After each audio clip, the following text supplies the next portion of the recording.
Hello, Internet, and welcome to my review for Angels of Death, episode 14.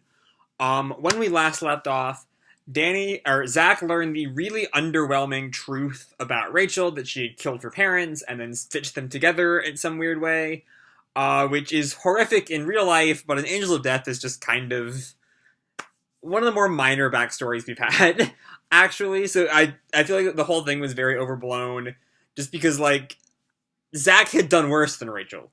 And then Zack went and talked to Rachel directly for answers, discovered she was the floor master of the first basement, and then Rachel led him on a chase so that her slew of traps would murder him. And then they have a final confrontation, but then Danny, catches Zack from behind, and Rachel shoots her gun. And that's where we left last episode. Before we review the episode proper, just a reminder, come Monday, I will have my full list of fall 2018 anime reviews out. That'll be a video. So fill out that straw poll really by tomorrow, because as soon as I'm free Monday, I'm going to be making that video. Yeah. So moving on to the episode proper, episode 14. The first thing we find out is when Rachel shot her gun in the last episode, she did shoot Danny. I called it. Judging by the end of this episode, Danny might not be dead, but there isn't really a whole lot of time for Danny to do anything, given how the episode ends. But yeah, after she shoots Danny, seemingly kills him. So yeah, I want to be the one to take care of Zack, which is weird because she could have just shot Zack right then and there, but whatever. And she has this confrontation where, she's Zack's right up against her gun, and Rachel's, looks like she's about to pull the trigger before Zack, swoops her legs out from under her and, pins her down with the scythe. And it looked like she was actually about to shoot Zack, which I did not expect, whatsoever. But with, Rachel on the ground and Zack standing over her, they have this great conversation, where Zack thankfully points out how ridiculous all of Rachel's fears are. There's nothing in Rachel's backstory really merits her fear, given everything else that's happened in this series. So Zack's yeah, why do you think I care about that? I'm a murderer and I like doing it. You think oh no, I killed my parents one time is gonna piss me off? Zack's completely right there. And that whole scene, as great as it is, really feels like something out of a finale. It does not feel like something... A lot of this episode feels like something not from a show that has 2 episodes left. Even the later stuff, it still feels like there's only 1 episode after this. Just going by that scene, if they had, had that conversation and left, I would have been... And, he killed Rachel, and then and Zack goes about his merry way, I would have been satisfied. I don't think it would have been an all-time great ending. I'm still holding out for either Rachel to change her mind or for Zack to change his mind. That's how I think the ending's gonna go by the end of it. But honestly, a lot of this episode feels like we have too much time on our hands. But I'm still curious to see where we'll go next week. What's gonna drag this out another episode? But anyway, after that whole scene, Rachel comes back to how she was. She's now, she's changed somewhat, as we see during her great scene with Gray, in the basement of the basement, the little lower area where she sees Gray again. Right,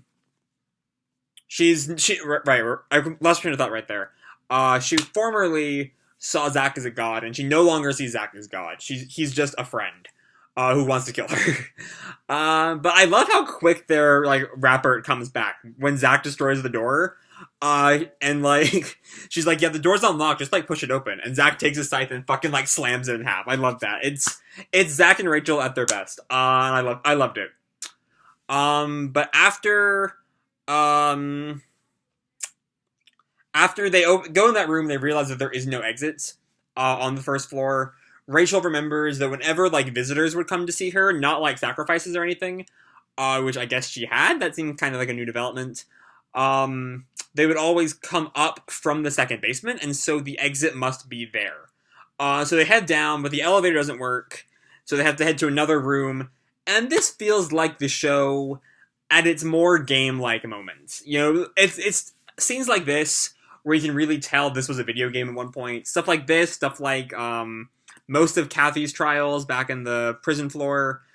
It just kind of takes you out of the show for a minute. Just because like it feels like a backtracking quest in a video game.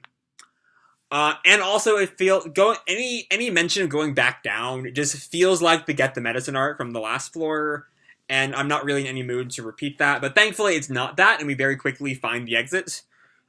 Before that, to get the elevator back on, she goes down to the little area I mentioned before, and she encounters Gray, and Gray asks her like what she's gonna do now. Is Zack still her god? And she's like, no, Zack is no longer my god. So, you know, the whole, Gray's whole point about, what if, you know, two people swear by God is no longer important because God does not factor into this equation. This is a vow between me and him. And even if Zack reneges on that, I still value it. And I really like that. I love that whole scene. It's so good. I had to watch it twice, because it's just so good. But after that, there's this, like, one bit, Gray asks who she is. And she's like, I'm me, which is another great moment. I love those kind of moments.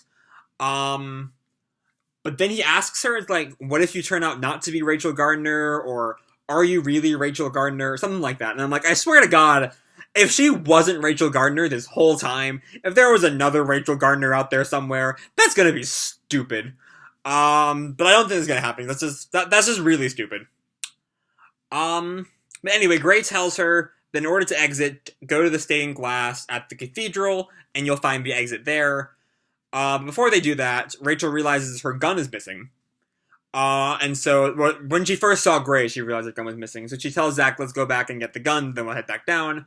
And then they get there, to the room where she killed Danny. Except Danny isn't there! Just let him die already. He is... How many times... That's the second time he's died, I think. He was killed by Zack in episode 1, but then had, like, a scythe-proof vest. Oh, shit, he was... I know how he survived. He's still wearing the bulletproof vest! It's like Infinity War. You should have aimed for the head, Rachel. I should have aimed for the fucking head. All I'm gonna say.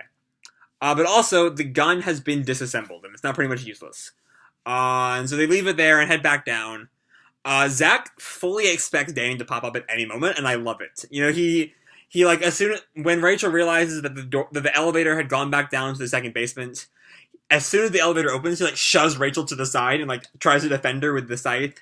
And when they get down to the second basement, he also like starts wielding his scythe all wild, like looking out for any Danny sightings. It's really cute, and I really love it, and I really love their friendship. I've said a million times. I'm gonna say it a million times in the next two videos. You know it. But then they reach to the cathedral, and there's this really funny sequence where Zack tries to move the piano, and he can't move it, and so he calls on Ray's help, and Ray and him both move it, and it's great. It's a cute little scene. And then they look at the stained glass, and they're like, what do we do with this? What's the mechanism to open it? And then at the same time, they both look at the stained glass and get this thought in their head, and they're both like, yeah. And Zack takes the scythe and fucking shatters the stained glass. And I love that they're on that same wavelength at that point.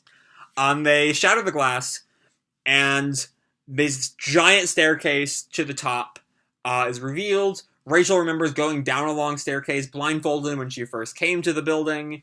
And so they're like, this is it. This is how we get out.